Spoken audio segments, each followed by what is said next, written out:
Thank you, Mr. Chairman. I apologize for having to miss the testimony of some of you, and I appreciate you coming today. Professor Franks, let me ask you, I listened to your and Ms. Hemingway's testimony and Professor Turley's, so I got part of it. As I understand it, your position, Professor Franks, is that I think you used the word myth. It is a myth that the Biden administration used government to compel speech, private speech, but that the Trump administration is doing that. Is that a fair characterization? Yes, that's correct. Okay. Do you think perhaps you're allowing your personal political beliefs to affect your objectivity here? No, I do not. What is guiding my answers here is that I'm looking to see what the Supreme Court has said. You notice that in the testimony about the censorship industrial complex. I got that part. No, I just want to to clarify. No, but I've only got 5 minutes. Your answer is no, as I appreciate it. Let me ask you a couple questions. You wrote a law review article in December of 2023 for the New York University Law Review, and it was about the two cases, Bruin, Supreme Court case, and Dobbs. Remember that article? Yes, I do. Okay. In this article, you said,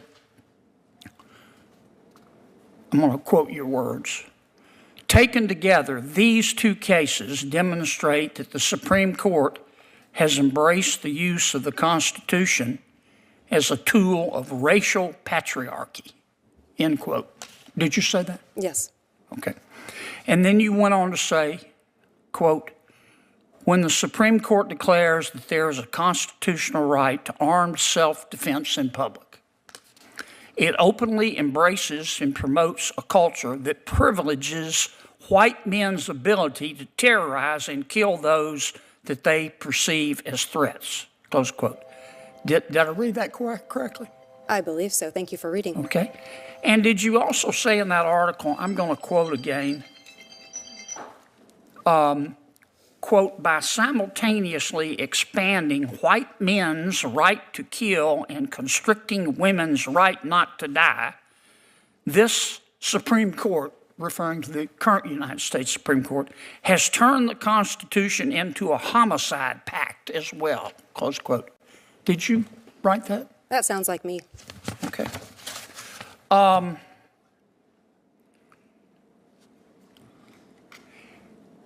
In November of 2024, you tweet, don't you? I'm not sure what the current terminology is for it, but yes, I am sometimes on the social platform that was formerly known as Twitter. Yeah, you're on a lot, aren't you? I'm not sure what the relevance of that is. You try to be provocative on there, don't you? Again, I'm not sure what the relevance well, of this question is. Let me show you the relevance. On November 7th, 2024, from your tweet, here's one of your tweets at 2:41 p.m., quote, the majority of Americans hate women. The majority of Americans hate women more than they love anything, including democracy, close quote. Did I read that correctly? I am not sure what this has to do with the subject matter of this. Did you say it? I do not have those words in front of me. I probably said something along those lines, but what is the relevance of that to this hearing? Big as Dallas, right there. Yes. But your political beliefs don't impact your feelings about President Biden or President Trump. I don't have feelings about either of them. What I have Sounds is to me like you have your favorite feeling is anger. Let me ask you this. You issued another tweet. This was in May of 2022. You've just been tweeting up a storm. You said, quote, there's a reason why the conservative-dominated Supreme Court thinks the Constitution does not contain a right to an abortion, but is convinced that it contains an individual right to possess firearms. And that reason is white male supremacy, close quote. Did I read that correctly? Is there a question in this? Did I read that correctly? That's is there my a question that is relevant to this hearing? Did I read that correctly? Do you really think that the United States Supreme Court, you're an officer of the court, is guided by white male supremacy? I believe that the First Amendment prohibits the president Did you and other say state that? officials for punishing people for Did their you honestly say that, Professor? I And you believe expect us, that the First as a Amendment, Democratic witness, to take you seriously? Are you kidding me? I believe that you should take You the First heard of Amendment curb your seriously, sir. enthusiasm? Here's my saying, curb my nausea. I Thank you. believe that you The should take time the First has Amendment expired. Thank seriously. you. Senator Durbin. If there was ever a perfect example of why Americans are losing faith in academia, the media, and these so-called constitutional experts, this hearing was, it's Senator John Kennedy didn't need some complicated legal trap. He didn't need to raise his voice. He simply read this professor's own words back to her, and the entire image of neutral scholar collapsed in real time. What made this exchange so powerful is that Kennedy exposed something conservatives have been saying for years. A lot of these academic figures are not objective analysts. They are political activists with degrees. They walk into hearings pretending to be above politics, pretending to be guided only by the law and the Constitution. But then you look at what they actually say outside the classroom, and it's pure ideological rage. This professor wasn't just criticizing a court ruling here or there. She was accusing the Supreme Court of embracing racial patriarchy. She claimed the court was promoting white male supremacy. She described constitutional protections like gun rights as tools for white men to terrorize and kill. She even suggested America hates women more than it loves democracy, and then we're supposed to believe none of those views affect her legal analysis. Come on, that's what Kennedy was getting at the entire time. The issue wasn't whether she has a right to say those things. Of course she does. The issue is credibility. If you show up before the Senate presenting yourself as some fair-minded legal authority while publicly posting hyper-artisan political attacks online, people are going to question whether your analysis is driven by constitutional principle or political anger.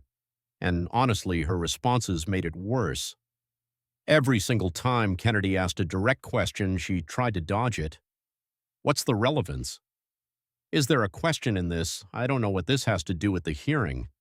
That attitude right there is exactly why so many ordinary Americans feel talked down to by elite institutions instead of simply owning her statements and defending them honestly.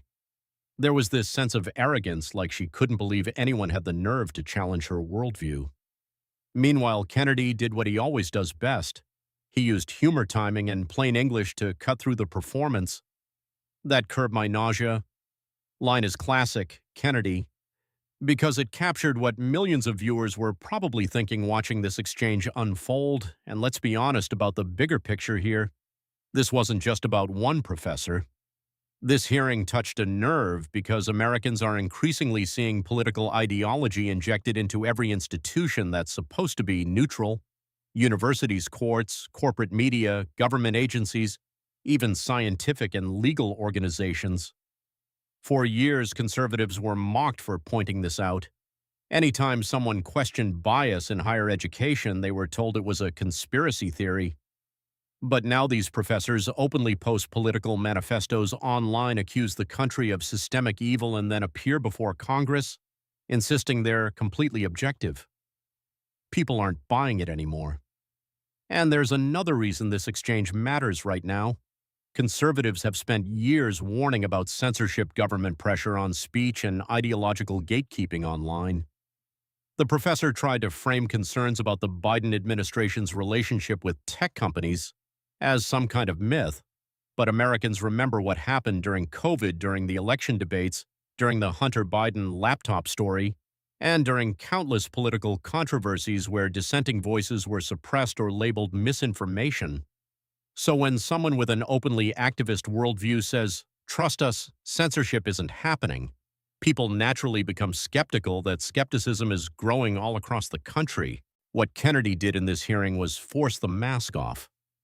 He showed viewers exactly how radical some of these elite academic voices have become, and he exposed the massive gap between how they present themselves publicly and what they actually believe. And the truth is, this disconnect is becoming politically dangerous for Democrats and the broader left.